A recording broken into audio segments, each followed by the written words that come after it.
I was 11 years old when I first viewed pornography, and shame gripped my heart really early on.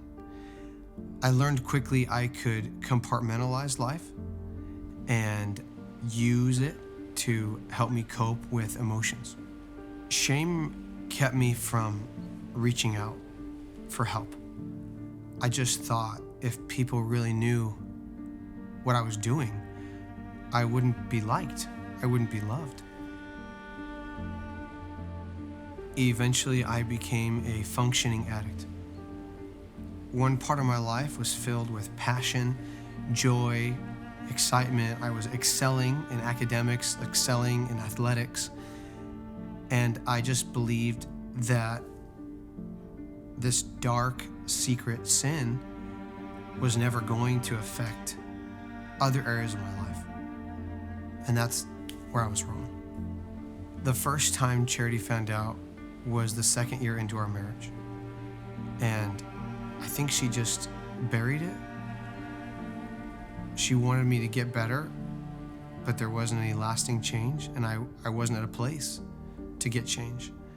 And then 4 years into our marriage, she found out that I had acted out in worse ways.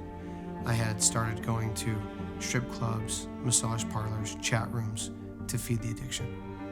The pain was too much for her to handle, and she gave me an ultimatum that I had to change or she was going to leave. As a last chance act, we sought out some help.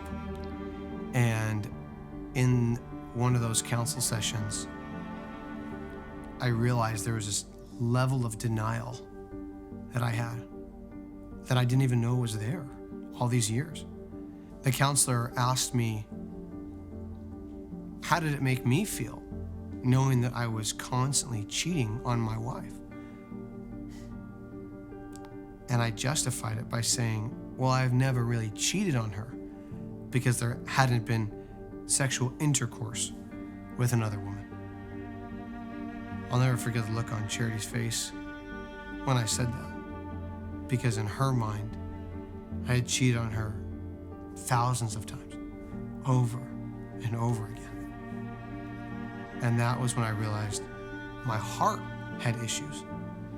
I think that's when healing really started, was when I was willing to do whatever it took for as long as it took.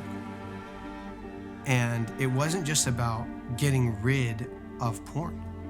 It was about discovering the triggers and the reasons why I had an addiction. I'm thankful she didn't give up on me. Recovery is messy, and there were days when I didn't know how to function. I had never faced these emotions before. I had never dug deep and processed past hurts and pains. And she was patient. It actually was an opportunity for us to build intimacy. She became a safe place because she began to understand my addiction.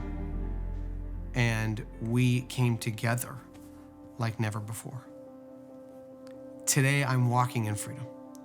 Freedom from porn, freedom from self-gratification, and freedom from addiction. And it's not just what I'm freed from, but it's what I'm free to. I'm finally free to be the dad I've always wanted to be. I'm finally free to be the husband and have the marriage that I always envisioned for my life. I'm free to be present. I'm free to laugh. I'm not hiding anything. There's not this secret life anymore. And I'm free to pursue the passions and calling God's put on my heart.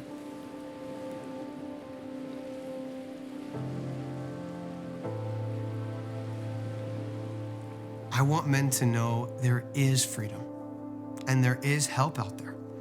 And not only can we as men be individually restored, but there is healing that can take place in a relationship as well. My name is Clinton, and this is my story.